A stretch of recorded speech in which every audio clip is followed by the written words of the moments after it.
Hello and welcome to Reginald ESQ. I'm Underhook and this is Empyrion Galactic Survival, where we will be making our first base in survival mode. I noticed that most of the videos out there are done in creative mode, where you have tools and things you don't have in survival mode. So if you want to learn how to build one in survival mode, this is it. I'm going to turn off the tutorial there because we don't need it. I'll just grab these couple of items here to help us get started. And first thing we're doing is selecting our survival tool. I just grabbed a bit of protein for food there, and we are right now trying to mine a block of iron, but I've got the wrong thing selected, so I need to click the right mouse button and select resource mode so I can collect resources. Survival tool's pretty good. And that was some iron, grab some more food. Now we're going to get some stone. We're going to need a lot of stone for the first base.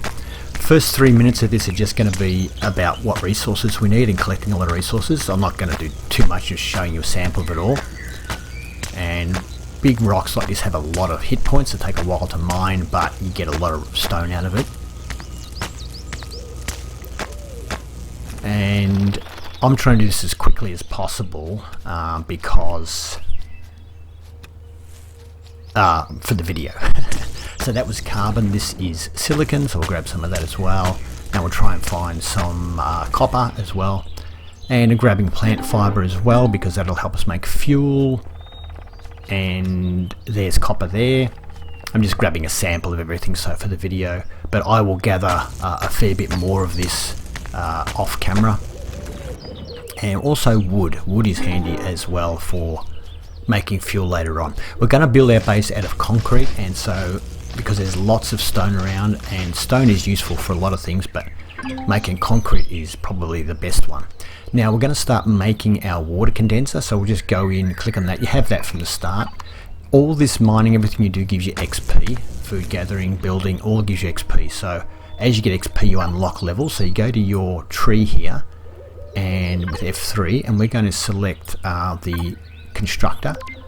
We have to unlock that, the survival constructor, and there it is now. Now that we've got that, we're going to start making that as well. They take a while to make. I'm skipping ahead in footage here, so that's why the water condenser was already made, but you want to be collecting things while it's making it to save time. Now we select the survival tent, and we're going to put it near where we want to make our base. That survival tent, we found that when we came out of the wreckage, it was there. So now we place down our constructor, and we're going to place our water condenser as well. The water condenser, we don't really need it. That will give us water and oxygen. I'm going to make this base airtight, so you'll learn how to make an airtight base, because on other places you will need it. On this particular start we don't need it. Now here, if you've got to select that all button on the right there. If you select the base button like this, you won't show you the base starter block. You have to select the everything, and then you look in the blocks here, and then it's got the base starter. You have to have that to start a base. You cannot start a base without it. That has to be your first block, and it's not in the base section. I complained about it on the forum and said, why isn't the base starter block in the base section? And people said, oh, we can't have it in the base section and in the block section, so it's just in the block section. Why can't you have it in both? Other games do. Anyway, once we've got that down, we're going to gather a lot of stones so that we can start making concrete blocks. If you select something and press Shift when you're making stuff, Shift will make 10 of them. If you press Control and click on it, it'll make 100 of them. If you just click on it, it'll make one. So we grab our starter block now and we just put it on the ground, and it's basically just a core. Now cores are airtight, so you can actually just put them straight on the ground and they seal up like a normal block.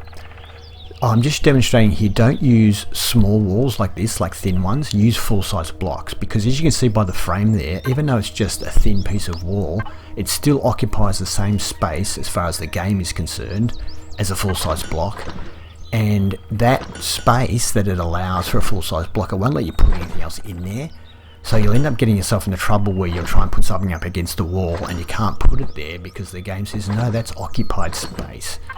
Anyway, I can only have about 5 blocks in my inventory at one time because it's too heavy. We're going to get around that a bit later on, but for now we're just going to go back and forth. This is why you want your constructor near where you're building your base. So I'm just getting my floor plan laid out here. I have 6 blocks across the front, 6 down one side, 10 down the other side, and the section where it's 10 down one side I make it 3 blocks wide. Hopefully you can make sense of what I just said if you look at the floor plan I've got there. And there's a reason why I do that. I want a section that is away from the rest of the base where I'm going to put things that create radioactivity, because I don't want them close to me. Leaving a space for the door, I do that right at the start so I know where my doorway is going to be. And now I'm just going to right click when you select a block and it'll give you other options. So I've selected a ramp and I'm just rotating it using the end key into position. So use the delete key to select the type of rotation you're going to have, and that bar shows you the rotation, and then you select the end key to do the rotation, and then you press your left mouse button to place the block. Now I'm going back into the skill tree and I'm unlocking cargo containers here. Make sure it's the base cargo container that you unlock, not the... You'll see when they have a little red or a yellow symbol above them, that's for capital vessels and bases. So they're the ones we want at the moment. Sometimes it'll have a green or a blue symbol, and that's for hovercrafts and small ships. It's a bit confusing, but you'll get used to it. So we're constructing a container there. You may have to keep going out and gathering more materials. That's fine. It'll give you more levels and you can unlock more stuff anyway, so it's all good at the start. And I'm going to try and leave a space here for some windows. It's very hard to delete blocks at this stage, so you want to be careful when you place them. You can delete them with the survival tool, but it takes ages. So now I'm going to place the container, and I want to place it close to our constructor so we can try and move the materials across. Now when you select cargo boxes, a 1 square one only has 8,000 SKU, oh, sorry, 8,000 storage units. The double ones like this have can hold 16,000 storage units, so there's no point using a single, always use a double as far as I'm concerned. I meant to stand it up on its end, but I accidentally pressed the place button, and it's like I say, it's too hard to move things at the moment until later on, so I'm just going to leave it there. Alright, so now we can go into it, and you see that button I just clicked there, that's the Wi-Fi button, so you can wirelessly connect, and it gives you a secondary toolbar, and anything you put in that toolbar is really going into the big cargo container. It just disconnected though, because we're kind of at the maximum range, and it blinks out when you're at maximum range. You can extend the range with a block called a Wi-Fi extender, or you just have to put the Wi-Fi extender somewhere in your base, and then you'll have more range on your containers. But I'm not doing it for this because you don't really need it, and so I'm just trying to do what we need so you can get started. So I'm just placing the second wall. I'm going to make it basically, because everything's 1 block thick, you basically want to make the walls 1 block higher than you need, because the roof is going to take up one of those blocks. Now I put a block here by accident, and I'm using my tool now. I think you select salvage mode. There you go. I had the rubber mode. It takes ages to destroy them, so try not to misplace blocks. Later on you can use the multi-tool and it will instantly delete blocks or put them back in your inventory, which is great. You'll be tempted to make it, but don't bother, because the fuel that you need to run it, you can't make it yet. And even if you could, you can't find the fuel for it. So we made a door, and I'm selecting one with a window in it, and I'm just going to rotate it into this position and put it there. At the moment I have to click it to open it with the F key, but later on it'll open automatically when we've got power, because I chose a powered door. And going back and making sure we've got everything we need unlocked under base here. I'm just showing you I've unlocked the food processor and the fridge and stuff like that. I think promethium is the fuel. Yes, I've already unlocked the generator, which I'm making now. I've actually made, and the fuel tanks. So generator, fuel tank are your main ones. Generator, fuel tank, and a constructor we want to make. I'm rotating out here. Sometimes you can't rotate them in a corridor. So this thing puts out 6 units of radiation when you stand next to it. So I'm putting it right down the back, because we can't protect ourselves from that radiation at the moment. We also can't cure ourselves from radiation. So I'm just going to stand next to it And you can see on the right, top right there, it's gone up to 6 radiation, a little red symbol there as well. If you stand there for too long, you get irradiated, and at the moment when you first start, you can't cure yourself from radiation poisoning. You just don't have the materials, so you'll just die. The fuel tank also puts out 1.5 units of radiation, which would also irradiate you eventually, but once you get armor, the light armor protects you from 2 units of radiation, and so the fuel tank won't worry you anymore. But at the moment we don't have armor and can't make it, so don't put those things far away. And that's why I make that little corridor, and I just fill it up, and I can't even accidentally stand next to it.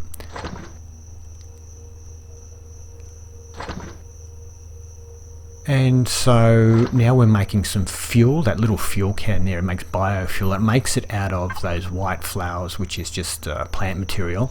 But when you've got a constructor, you can break down timber into plant fiber to make fuel as well. It takes a long time to make fuel, so while it's making it, set up a run of 10, and while it's making it, go and gather a lot more material and then come back and grab it. So now we're getting our constructor, and we're going to place that. I want to put some other things behind the constructor, but I haven't got them ready yet. But I want the constructor down, because once we've got generator, fuel, and a constructor, we can start using the constructor to make stuff rather than our survival constructor, and it's a lot quicker. So you select your constructor with the F key, and then you go on and select where you want to input and output from. And I just did that and selected our cargo container. Now we've used P, we've selected power there, and we're putting the fuel in. So you push P and you go manage, hit the manage key, go back and have a look at it if you missed it. And you do the same thing with oxygen. So now we've selected Wi-Fi on our container, and we're going to go and chuck all the rest of our stuff now into the container so our constructor can pull it from there.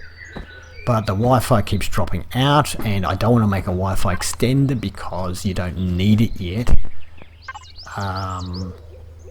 So I kind of stuff around here a little bit.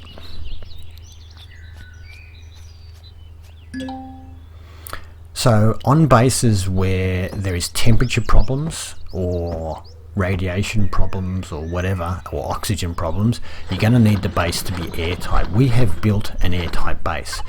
The block under the container there, that the core, doesn't look like it's airtight. It looks like it would let air through, but it won't.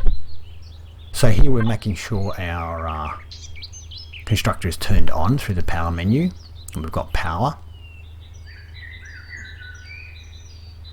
And we're going to make the air tank and a ventilator. An air tank is no good without a ventilator, so we're going to make a ventilator as well, which just basically pumps the oxygen through your base. So we'll get those happening, and we're queuing up a fridge and a food processor as well, and a capacitor, which means we can have solar power, because a capacitor is basically a battery that stores your solar power.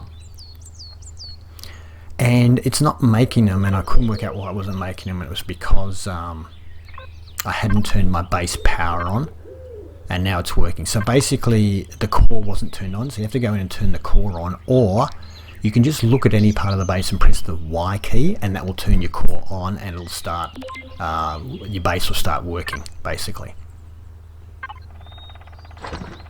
So I'm also making some windows, and I'm going to make 2 large solar panels. Solar panels aren't very effective in this game, so small ones are a waste of time, so unlock the large ones and make the large ones. So I'm going to place the O2 just back here, just get it out of the way. So some of these things like O2 containers, they're not airtight, so if you use them as part of your wall, they actually let air in and out, and so on places where you need oxygen, you need heat or anything like that, they won't work as a wall, even if they look like they work as a wall. If you look at them, highlight them in the menu when you're going to make them, it'll tell you if they're airtight or not, and sometimes like containers it says it varies. So we're putting some fuel now in our water condenser, because it's going to make water and oxygen for us. We don't need it on this planet, but I'm just showing you how to use it if you're making it on an airtight planet and you want an airtight base. So now we're just placing the fridge and using the end key to rotate it. So delete key chooses the type of rotation, end key chooses the rotation, left mouse click places it, and we're food processor down as well. Alright, now you may notice that the ventilator up there isn't on at the moment. And I'm putting my protein I've been collecting, those little red fingery looking plants, and I'm putting it in there to keep it fresh. It stops it from going off if it's in the fridge. You never want to turn your fridge off if you can help it. So I want to place the capacitor in here now. That's a sort of a big unit. So we've got that in there. It doesn't put out radiation, but I like to keep the radiation things as far away from as possible. I right click and I'm selecting the 2x2. It costs the same amount for a 2x2 as a 1x1, so you may as well use the 2x2. Get the other one out of the container and we'll place that as well. Just to let some light in basically. If you're worried if you're on a planet where you're getting attacked all the time, windows are not strong. But if you're on a planet where you're getting attacked all the time, you can build your base largely underground and that'll protect you a lot and just have your entrance exposed. But if you're building underground, we're just grabbing the oxygen now, the ground doesn't seal against oxygen. So even if you build like in a cliff and just have a doorway and seal the doorway, it still won't actually act as a seal. The rock is permeable in this game. So you have to create a whole concrete thing like this inside, even if you're underground. So now we're just using that P button to get the menu up, and we're clicking on manage oxygen, and you can just drag the oxygen tank into there, and it's giving us 8%, so obviously we need a few of them to fill it. Now you can notice the oxygen's not on, and if you look in devices, I look at it and it says active, but if I go back into the main, you can see here this one, oxygen, wasn't on, so you've got to click that on. So there's a lot of little tricks like that in this game that just get you. So the door's opening automatically now because we've got power, we're looking good. I've built a ramp here, which I did off screen, and I put the 2 solar panels on the roof. These are the large ones here, and when you've got the 4 green, that means you're getting full sunlight, full power. And I think the yellow means it's charging the battery or something like that, or the battery's empty or something. And what you can do is when you leave your base, turn everything off except your fridge. And so if you have to go somewhere away for a few days, when you come back, your power, your energy will be, your battery will be 100% basically. And it gives you a lot of free power. And mainly because at the start it's really hard and time consuming to make fuel. So I just clicked active there, but you can turn that off in the same way, just deactivate it. So also now I'm making a light. At night time it gets almost pitch black, and you have to hold the light until you get armor. Armor, you can put your helmet on, there's a helmet light, so you can still use your hands, but at night, at the start of the game, you've got a handheld light. You have to turn it off to do stuff. So as soon as you can get a light in your base helps. The other thing is you make this little tool you can use for painting things. I use a light color on the floor, like a white, because it reflects a lot of light and it'll give you more light in your base. And yep. And now I'm just going to place the light, and once I place the light, now the light takes up a whole block. So once you place that light, you can't put anything within a block of it. So I put it above the door because that way I'm not going to put anything in front of the door. And when you do it, hit P for power and then go to devices, and it'll have the light highlighted for you. Turn up the intensity and the range. Turn the intensity up to full, bump up the range, and then it'll cast a good light. Otherwise the light only goes like about 1 meter and it won't light anything up. So there's a tip for you. One light can light up your whole base if you turn the range up on it. And there's our base all done. It looks ugly, but you can make it look nice. This is just to get you started. Enjoy.